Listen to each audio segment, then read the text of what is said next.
सत साहिब सतगुरुदेव की जय। बंदी छोड़ कबीर साहिब जी की जय। बंदी छोड़ गरीबदास जी महाराज जी की जय। स्वामी राम देवानंद जी गुरु महाराज जी की जय हो।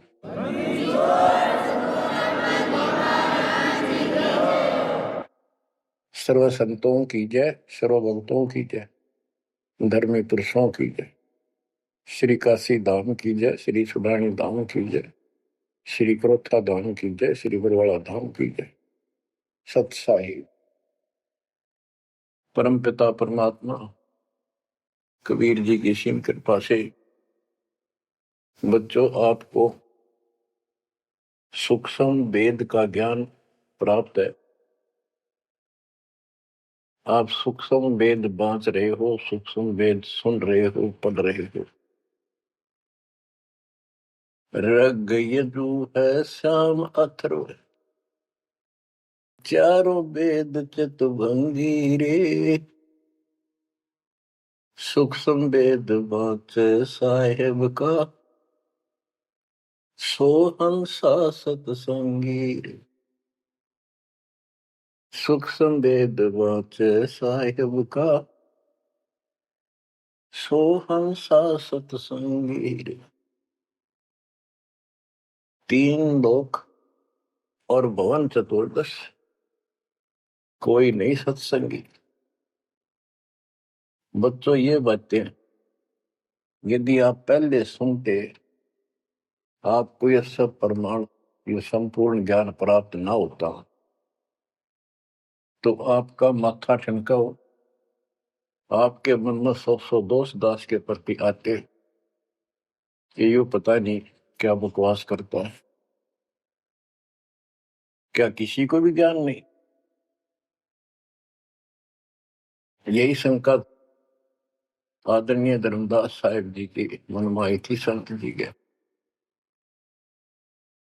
कि भाई ये चंदा बाबा ऐसी बातें बता रहा है, तो कोई ना कोई हमारे हिंदू धर्म में भी इन बातों को जानने वाला उससे मिलेगा, क्योंकि शास्त्र हमारे। उसके बाद वो अपने गुरुजी के पास गया। गुरुजी तो रूपदास जी ने कह दिया, भाई मैं जितनी जानू था बेटा, मैंने तेरे से कुछ नहीं छुपाया। जिस तरह के प्रश्न आप कर रहे हो, इनका उत्तर मेरे पास नहीं है, और जिसने तुझे ये ज्ञान दिया है उसी के पास जा, उसी से समाधान पूछ। लेकिन धर्मदास के सामने यह बात खटक रही थी कि अनपढ़ आदमी, जिंदा बाबा, इसको ज्ञान कैसे हो गया ये? इसने भी तो किसी हमारे हिंदू से सुना होगा, और अवश्य कोई संत, मंडलेश्वर, कोई पीठाधीश इसका जानकार पाओगा। अब सब जगह जितने भी सुप्रसिद्ध या वैसे छोटे मोटे भी संत हिंदू धर्म के उस टाइम प्रवक्ता थे, सत्संग सुनाया करते थे, सबसे मिला, और जाते ही 10-20 रुपए रख दे। ये खासकर इन संतों के अंदर जो भेंट ज्यादा दे, दक्षिणा ज्यादा दे, उसको ज्यादा महत्व देते हैं। इस बात की धर्मदास जी को भी खूब पता था कि ये तभी प्रसन्न होकर मुझे कुछ राह बताएंगे। जाते 5-10 रुपए दर है, क्योंकि उसमें 5-10 रुपए आज के 5 लाख के बराबर थे। वहां तो एक पैसा भारी होता था उस समय। सबसे प्रसन्न कर लिए, किसी के पास इस तरह बात नहीं थी। श्री कृष्ण विष्णु भगवान है, सारी सृष्टि रचना रहे हैं, इनके कोई माता पिता नहीं, ये आपो आप है, स्वर्ग से ऊपर कोई स्थान नहीं। आखिर में हार के, थक के, और कति बुरी तरह रोए कि अब के बने।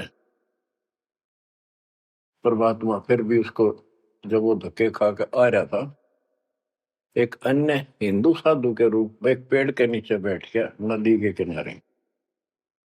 5-7 भगत और बैठे थे उसके पास। जिज्ञासु वैसे ही बाबा भी चलता फिरता था। धर्मदास जी के रास्ता उसके साथ से था, उसने सोचा चल लग गया, आगे चल विशेष मंडलेश्वरों के पास घूमया और साधु का रूप दाता ने बड़ा रखा था। फिर मालिक की प्रेरणा अपने बच्चे को लेना था सर। उसी समय प्रेरणा हुई कि काफी देर से चल रहा हूँ, विश्राम भी करना है, यही कर लेता हूँ और इसकी तलाशी भी ले लेता हूँ। वहां बैठ गया जाकर और बैठे थे, इतना तो बोलना को नहीं। वो दूसरे उठ कर चले गए। जब एकला रह गया, परमात्मा बोले, धर्मदास खोज लिया तत्व ज्ञान, मुझे बता दे कि मिला होता कितना। आंखें फटी की फटी रह गिर, मालिक उसी समय उसी रूप में आ गए। बच्चों, इस नरक से निकालने के लिए उस मालिक ने अपने एक बच्चे के लिए कितना कुछ करना पड़ा, कितने खाड़े कर दिए। वहां से शुरुआत करनी थी अपने कलयुग की भक्ति की। और वो अच्छी आत्मा थे, भगवान के बच्चे थे, पूर्व जन्म के संस्कारी मालिक के थे। जैसे सम्मन था, सम्मन ने कितनी कुर्बानी दी थी, बेटा काट दिया मालिक के नाम पर। अब उसके लिए खाड़े करे थे परमात्मा ने, कहाँ कहाँ कैसे बंदी बने, कोड़े खाए, उसकी सेल बिस्तर बिछाए। किसी जन्म का ये धर्मदास जी भी ऐसे ही कुर्बान आत्मा था, लेकिन ये ठीक से टिके नहीं क्योंकि ज्ञान संपूर्ण नहीं था। इसलिए मालिक उसके लिए फिर वहां बैठ के जाकर धर्मदास जी परमात्मा के चरणों में गिर के अपनी ढीठता, अपने अविश्वास, अज्ञानता का बहुत पश्चाताप किया। हे मालिक, आप सत्य, आपका ज्ञान सत्य, आपका समाधान सत्य। परमात्मा बोले, ये प्रेरणा मैंने की थी तेरे अंदर। काल का बेटा बहुत लंबा जुगाड़ है, बहुत लंबा षड्यंत्र। पाया किसी के पास ये ज्ञान, हे महाराज, ज्ञान के वो तो गंध भरा, काम करो सारा सड़ रहे हैं। तो बच्चों, अब आपको दास बताना चाहता है परमात्मा की महिमा और सूक्ष्म वेद वाला ज्ञान संत गरीबदास जी को प्राप्त हुआ परमेश्वर से। उनके सतगुरु और भगवान स्वयं कबीर साहब थे, जिनका गुरु भगवान और ज्ञान एक नंबर का। तो उस पर हमने विश्वास करना चाहिए, लेकिन विश्वास करने के लिए कुछ आधार होता है। हिंदू धर्म के लिए गीता और वेद, 18 पुराण, ये आधार है कि ये अध्यात्म के मूल ग्रंथ है। उन मूल ग्रंथों से आपको परमात्मा की वाणी सिद्ध कर दी। ऋग यजु है साम अथर्व, चारों वेद चित भंगी रे, सूक्ष्म वेद वाचे साहेब का, सोहन सा सतसंगी रे। 3 लोक और भवन चतुर्दश, कोई नहीं सत्संगी। क्यों? क्योंकि उनके पास ये तत्व ज्ञान नहीं। बच्चों, यजुर्वेद अध्याय 40 मंत्र 10 में यही कहा है, कोई तो भगवान को साकार कहता है, रामकृष्ण रूप में, अवतार रूप में आने वाला। अन्य कहते हैं वो कभी साकार होता ही नहीं, वो तो निराकार है। परमात्मा साकार है या निराकार है, किस स्थिति में आता है, वो कैसे लीला करता है, इसकी जानकारी तत्वदर्शी संतों से पूछो। गीता अध्याय 4 श्लोक 34 में और 32 में स्पष्ट भी कर दिया कि जो तत्व ज्ञान होता है वो परमात्मा अपने मुख कमल से आकर बोलता है। ऋग्वेद मंडल नंबर 9 सूक्त 94 और मंत्र नंबर 2 में कहा कि वो परमात्मा कवियों की तरह आचरण करता हुआ घूमता फिरता है। ऋग्वेद मंडल नंबर 9 सूक्त नंबर 95 के मंत्र नंबर 1 में परमात्मा भक्ति की प्रेरणा अपने मुख कमल से वाणी बोल के करता है और भक्ति के मूल मंत्रों का गूढ़ रहस्यों का ज्ञान वही बताता है। गीता अध्याय 4:34 में कहा कि उस तत्व ज्ञान को जो स्वयं मालिक बोलता है कवियों की तरह काव्यान चौपाइयों में श्लोकों में और शब्दों के माध्यम से वो तत्व ज्ञान है, उसको किसी तत्वदर्शी संत से पूछो। बच्चों, ना वेदों में तत्व ज्ञान, गीता वेदों का सारांश है, उसी का छोटा रूप है। तो इनमें ज्ञान नहीं है, वो तत्वदर्शी संत से पूछो। वो तत्वदर्शी संत की पहचान श्रीमद् भगवत गीता अध्याय नंबर 15 श्लोक 1 में बता है कि ऊपर को मूल, ये तो मूल मालिक सारी सृष्टि का रचने वाला समझो, संसार रूपी वृक्ष है जिसकी ऊपर को जड़ है और नीचे को 3 गुण रूपी शाखा है। इसके सभी विभागों को जो बता देगा स वेदवित, वो वेद के तात्पर्य को ठीक से जानने वाला है, यानी वो तत्वदर्शी संत है। धर्मदास जी और गरीबदास जी के सतगुरु ने बताया, कबीर अक्सर पुरुष एक पेड़ जो जमीन से बाहर दिखाई देता है उसको पेड़ बोलते हैं, पेड़ा, तना। गरीब अक्सर पुरुष एक पेड़ है, निरंजन वा की डार और तीनों देवा शाखा है, ये पातुल संसार। फिर तपस कर दिया कि फिर एक कैसा दे सब सदर, सब साध्य सबता माली शीचे मूल को फल फुल अगा। सभी parts of the tree, works के सभी विभाग बता दिए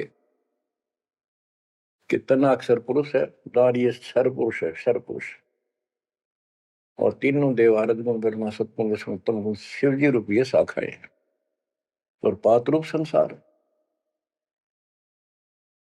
तो बच्चों, फिर साथ में ये समाधान भी कर दिया कि एक का साध्य सब सदन, यानी मूल को पूजो, उसको इष्ट रूप में मानो, उसके बाद अपने अनुष्ठान करो, साधना करो। जो आपको प्रथम मंत्र दिया जाता है इसमें प्रथम और लास्ट वाले मंत्र को छोड़कर सारे इन्हीं शाखाओं वाले मंत्र है। और गीता अध्याय 3 श्लोक 10 से लेकर 15 तक ये स्पष्ट किया है कि शास्त्र अनुकूल धार्मिक अनुष्ठान यज्ञ करने से वो सही भक्ति मानी जाती है। इन यज्ञों के द्वारा इन देवताओं को बढ़ाओ, ये यज्ञ से बढ़े हुए देवता तुम्हें बिना मांगे ही सब कुछ देते रहेंगे। और उस परम अक्षर पूर्ण परमात्मा को इष्ट रूप में प्रतिष्ठित करके फिर सारे धार्मिक अनुष्ठान करो। कहते हैं सब प्राणियों की उत्पत्ति अन्न से होती है, अन्न वर्षा से होता है। वर्षा शास्त्र विहित, शास्त्र में प्रमाणित धर्म कर्म यज्ञ करने से होती है। और कर्म लगाए ब्रह्म ने, क्योंकि सबके लोक माए तक काम करके खाना पड़ा, सतलोक में कोई काम नहीं था, बैठा सब परिमल था। जैसे आप सकलोक आश्रमों में जाते हो, आपको सारा बना बनाया मिल रहा है, हरखा और भक्ति करो, सत्संग सुनो और आ जाओ। फिर बताया है कि सब प्राणियों की उत्पत्ति अन्न से होती है, अन्न वर्षा से होता है। वर्षा शास्त्र विहित, शास्त्रों के अनुसार किए गए अनुष्ठानों से होती है, यज्ञ से होती है। और यज्ञ शास्त्र अनुकूल कर्मों से होती है। कर्म लगाए ब्रह्म ने, ब्रह्म की उत्पत्ति हुई अक्षर पुरुष से। और अक्षर पुरुष यानी अक्षर का अर्थ यहाँ पर अविनाशी है। और जहां पर प्रकरण होता है एक से अधिक, अक्षर का अर्थ ही अविनाशी होता है। लेकिन सरपुरुष अक्षर पुरुष, सरपुरुष ब्रह्म है, ये काल है 21 ब्रह्मांड का स्वामी। अक्षर पुरुष 7वें ब्रह्मांड का स्वामी। और फिर परम अक्षर ब्रह्म क्यों कहा? परम अक्षर पुरुष कि वो सब का मालिक वो है। तो इस प्रकार आध्यात्मिक ज्ञान को समझना है और उस परम अक्षर ब्रह्म को योगों में प्रतिष्ठित करके सारे अनुष्ठान करने चाहिए, तब सफलता हो। कबीर साहब ने बताया, कबीर एक के साथ सब सत्य, सब साध्य समझा, माली सींचे मूल को बुलागा। पुण्यात्माओं, इससे सिद्ध हो गया कि किसी के पास भी वेदों से हटकर ज्ञान नहीं था, वेदों में वो ज्ञान है ही नहीं जिसकी हमें जरूरत थी। इसलिए क्या रहा, अब इसके ऊपर चलेगा सत्संग शेष, संत गरीबदास जी की अमर वाणी, अथ कथनी बिना करनी का होगा। इसमें से कुछ वाणी सुनाएगा दास। जैसे आपको बताया गया कि काशी विद्यापीठ पढ़कर ब्राह्मण आते थे, उनको विद्वान माना जाता था, उनकी दुकान बढ़िया चला करती थी यहाँ भोले समाज में। तो गरीबदास जी उस पढ़ाई के बारे में कहते हैं जो वो पढ़ा करते हैं, केवल लोगों को ठगने के लिए। गरीब पढ़ना गुणना चातुरी, यह तो बात सुगम, सत सुकृत और बंदगी, यह है बात अगम। के गीता वेद पुराण पढ़े लिए, चतुरता दिखा दी, बड़े बड़े लेक्चर झाड़ दिए, ये तो बहुत आसान है।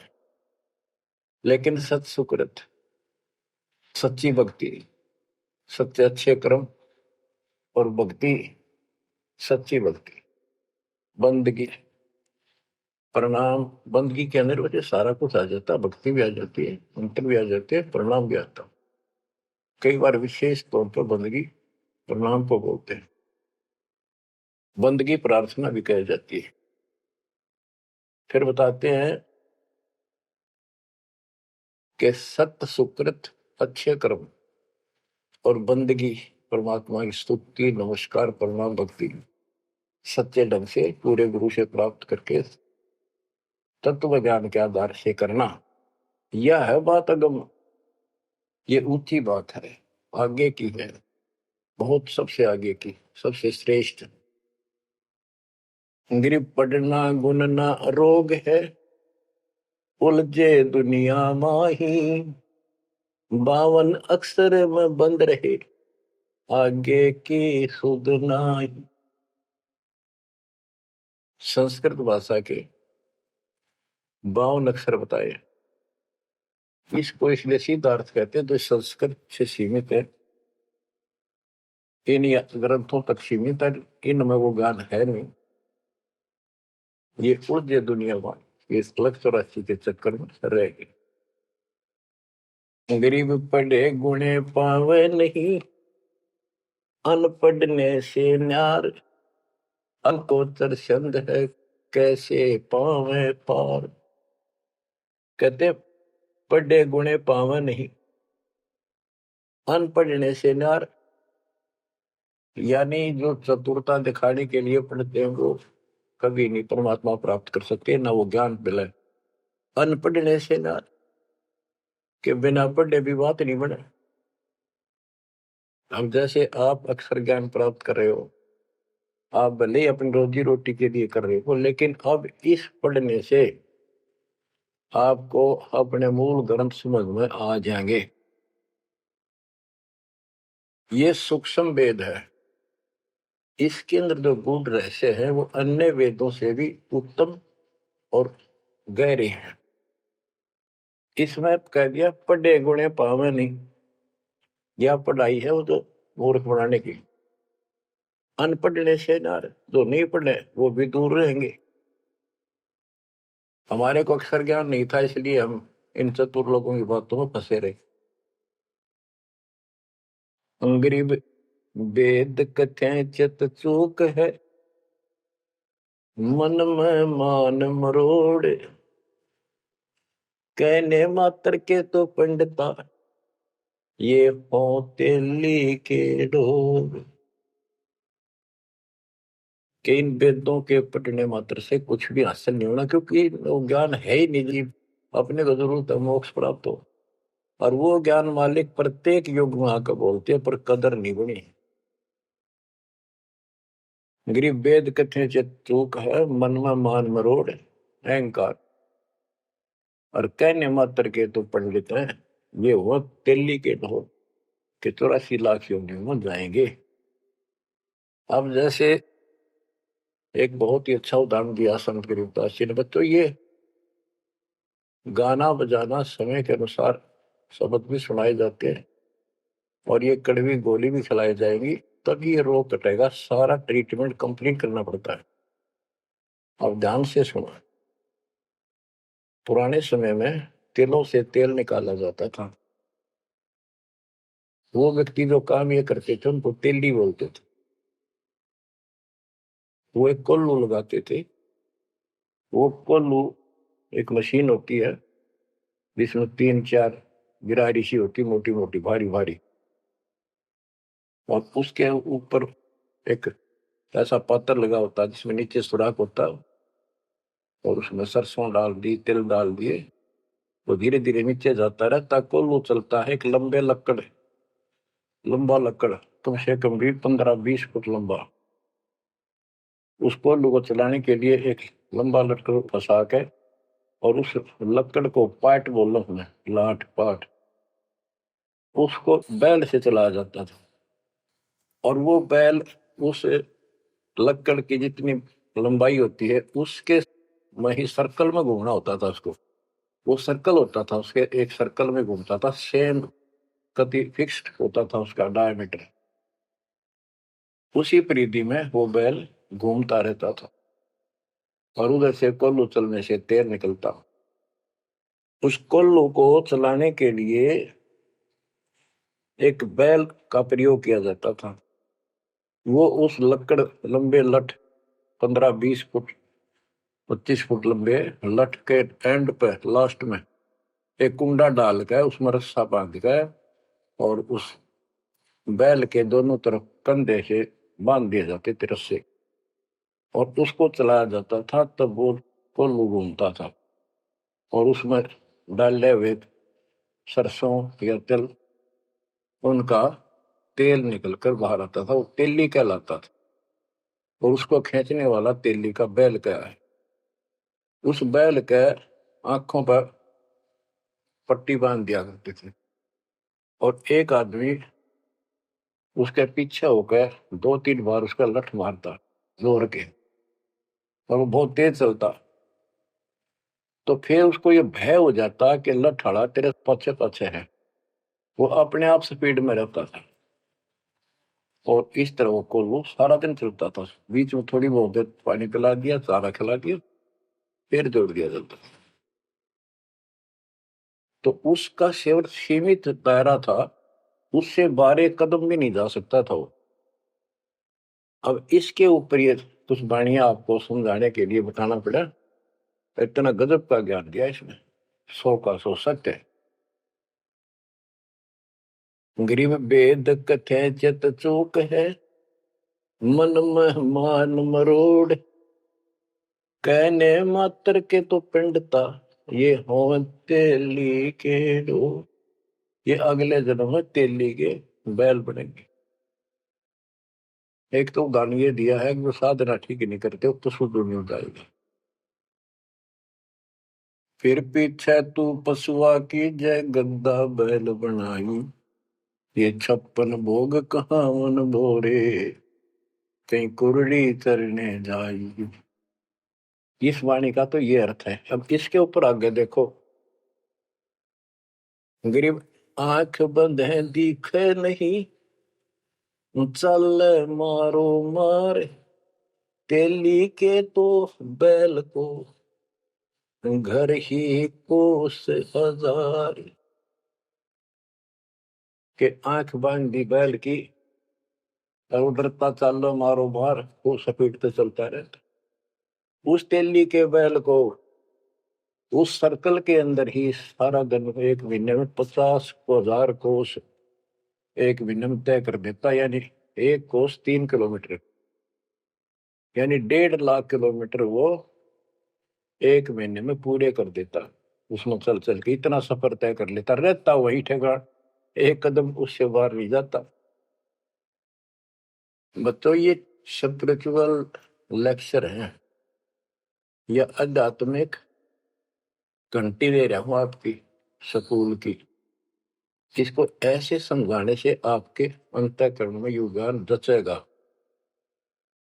एक क्या होता था पहले, जैसे फसल होती थी गेहूं चने, इनको अलग करने के लिए भूस से एक गाटा जोड़ा जाता था, गाटा।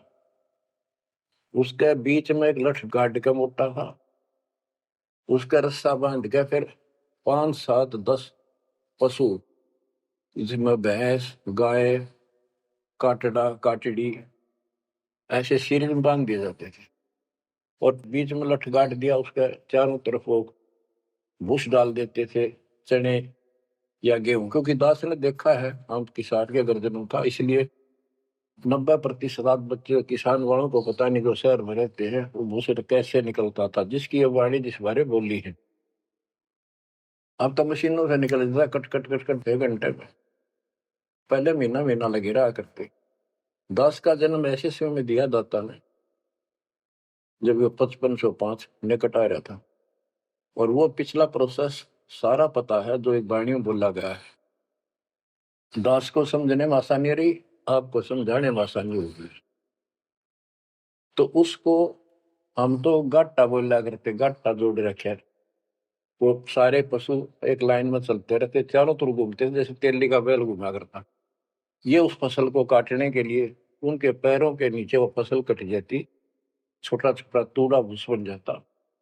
फिर उससे गेहूं चने अलग कर लेते और भूस अलग हो जाता। उसको गाटा बोला करे। और पलवल साइड, इधर फरीदाबाद साइड में उसको धाए बोलते थे, धाए। धाए यानी पशुओं का एक समूह, एक से एक गले का रस्सा बांध दिया जाता था। वो बाहर नहीं जा सकते, अंदर आ नहीं सकते, क्योंकि एक दूसरे को धक्का नहीं दे सकते। वो एक लाइन में चलते थे चारों तरफ सर्कल में। अब इसको इन अज्ञानी गुरुओं के ऊपर सेट किया है दाता संत गरीबदास जी ने इस वाणी को। गरीब दाएं जुड़ी अज्ञान की, गह घाटा ठोर, एक पेड़ चाले नहीं, काट बड़ी बड़ी खोर।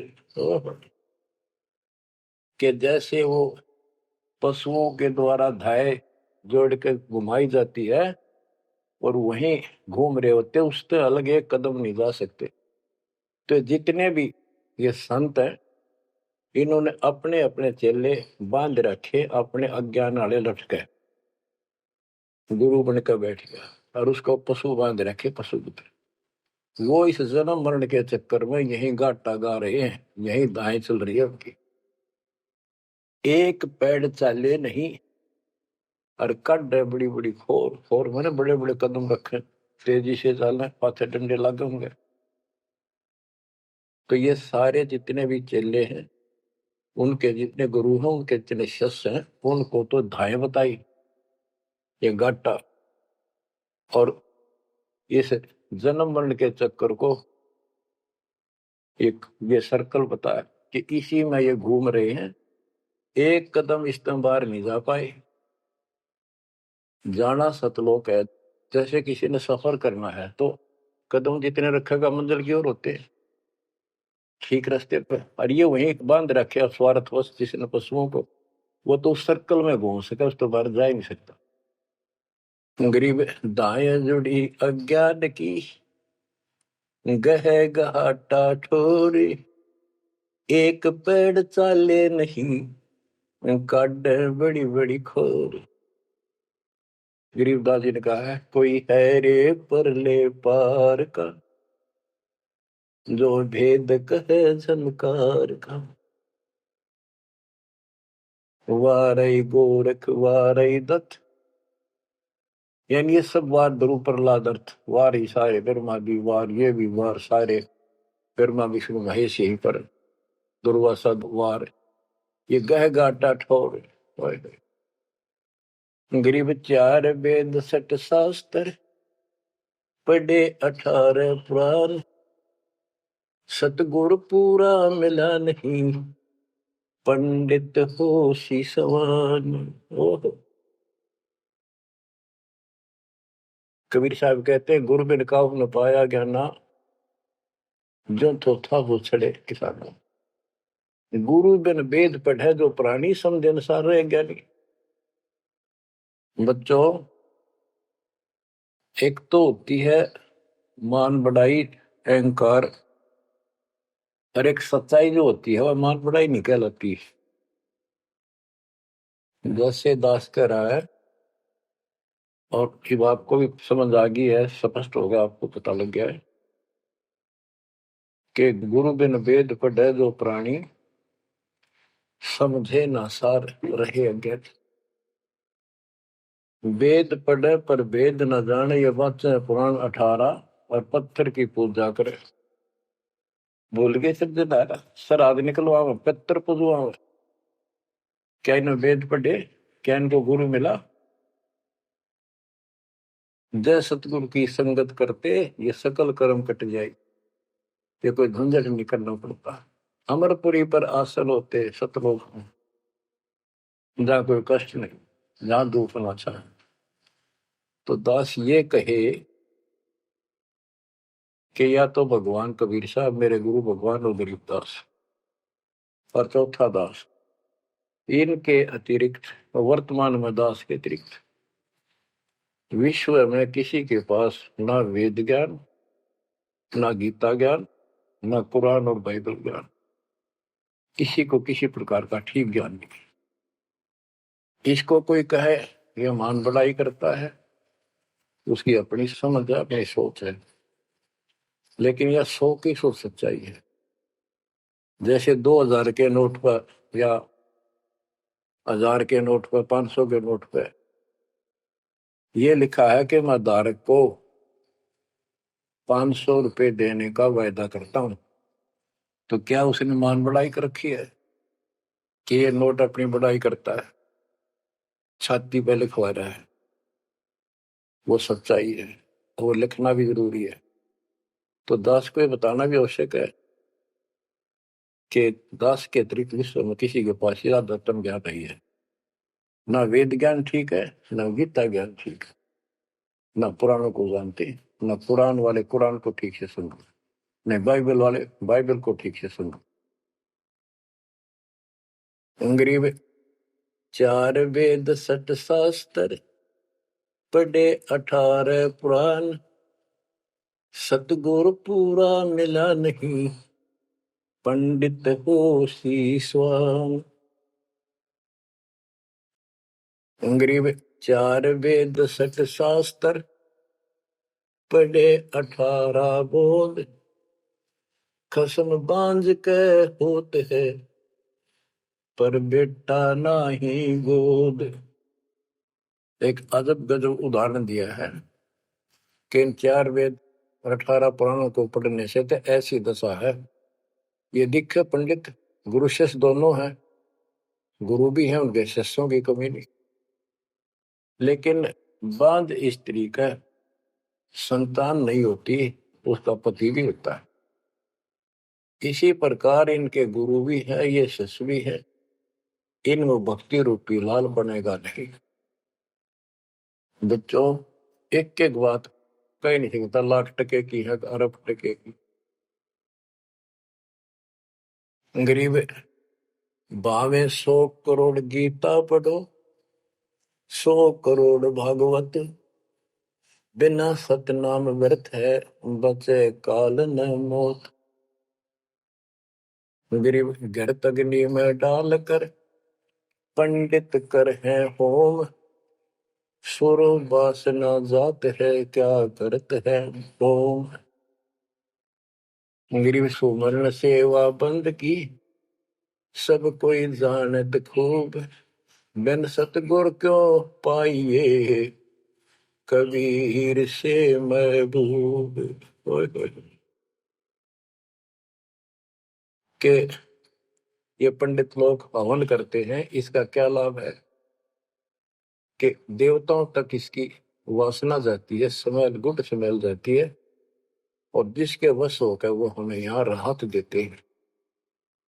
तो ये तो हमें सिर्फ हमारी इस भक्ति में एक सहयोगी है, एक आइटम है हवन यज्ञ।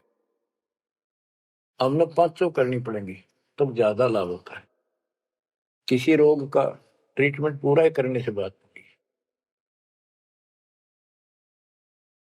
है। गरीब सुमन सेवा बंदगी, सब कोई जानत खूब। अब भक्ति भी करनी चाहिए, सुमन भी करना चाहिए, पर कहते बिन सतगुरु क्यों पाइए। ओए, सतगुरु के बिना कैसे मिलेगा वो कबीर से महबूब। वो भगवान कबीर से प्रिया, तो फिर ये भगवान हमारे कैसे पाओगे। ये दूसरे संत बनावटी इतने गजब के हो जाएंगे, क्या बात। सिर पे उस्तरा करा लिया, माथे पर 3 तिलक, माला 4-5 डाल ली, लाल भगवा वस्त्र धारण कर लिए, और बैठ जाते हैं कतिया करके। गरीबदास जी कहते हैं, गरीब कोरा कलश कुम्हार का, ऊपर चित्र अनूप। वस्तु नीति समझ है, जैसे जलवन को। ऊपर तूंडा साध का, अंतर रख्या खो। ऊपर तो साधु दिखे गजब का, बनावटी सी जबरदस्त, जैसे कुम्हार का, यानी कोरा कलश कुम्हार से लाए, उसका ऊपर कितनी अच्छी चित्रकारी होती है, उसमें जल है, नीचे चट है उस चित्रकारी में। ऊपर का दिखा करनिया जो संत ऐसा है जिसके पास यथार्थ ज्ञान नहीं है, वो तो ऐसा है जैसे कोरा कलश कुम्हार का, ऊपर चित्र अनूप। वस्तु नीतिस्मद है, जिसके लिए लाए तो जल है नहीं मीठा। और जैसे जल बिन कुआं, जैसे कुआं बिना पानी का के काम। गिरी पांचों मुद्रा पिंड में, आग बुजुर्ग शरीर। 52 गंडे गंग है, खेवट जहां कभी। कहते ये शरीर, स्थूल शरीर में 5 मुद्रा है, उन्मनी, खेचरी, भूतरी, चाचरी आदि। और इससे आगे बदर शरीर है, सूक्ष्म शरीर और है। कहते उससे पार करने के लिए सतगुरु कबीर साहब का सच्चा गुरु मिलेगा जो बात बनेगी। गरीब नाम सार है निर्मला, सार नाम ये निर्मल है। पाक नूर निर्वाण, दास गरीब कबीर को भक्ति दी है दान। बच्चों, ये अमृत वचन है, बहुत गूढ़ और गहरे है, और आपके लिए जैसे गीता उंगलियां पर रटवा दी, वेदों का सार निकाल के आपके समझ रख दिया। छोटे छोटे बच्चे समझ रहे इस बात को, जो 3री-4थी कक्षा में पढ़ रहे, और जो इन काशी विद्यापीठ में पढ़ने वालों के आज तक समझ नहीं आई।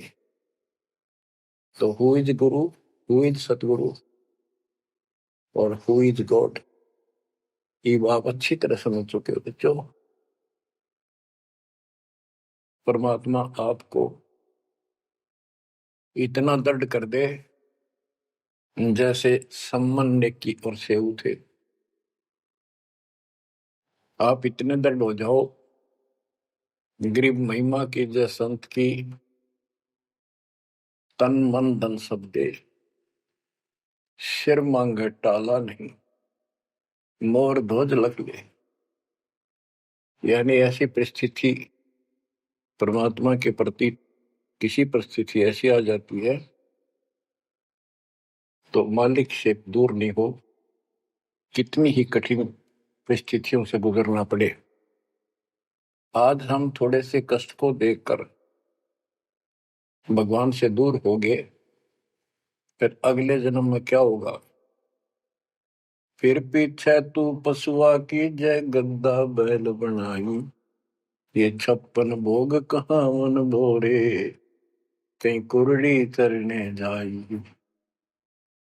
आज कोई ना कोई बहाना काल कर देगा सत्संग से उठने का, आलस कर देगा, कोई काम अड़ा देगा, या वैसे आत्मा किसी पाप के कारण रोगी हो जाती है तो अरुचि बन जाती है सत्संग सुनने में या सुमरण करने में, दान की इच्छा समाप्त होती चली जाती है, सेवा में रुचि नहीं रहती।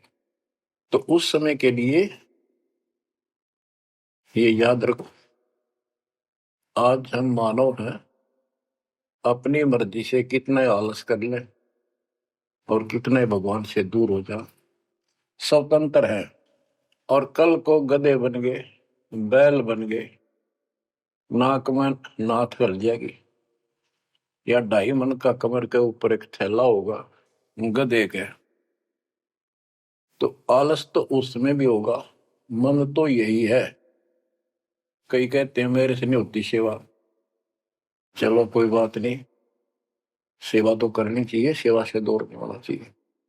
तो मन तो वहां भी दुखी करेगा, गधा बने पाछे भी सोचेगा कोई कि पटक दूं बोरे ने, घेर दूं, डाल दूं।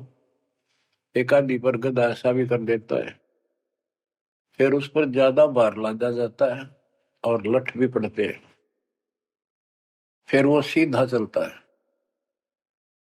इसलिए इस मन पापी को आत्मा यही समझा छोड़ डाले, दाता से दूर ना हो। इस संसार में सुख नाम की चीज नहीं है। यदि सुख होगा, या जो नकली सुख भी अगर चाहिए तुम्हें यहाँ का, तो भी दाता के चरणों में मिलेगा, रहोगे तो मिलेगा।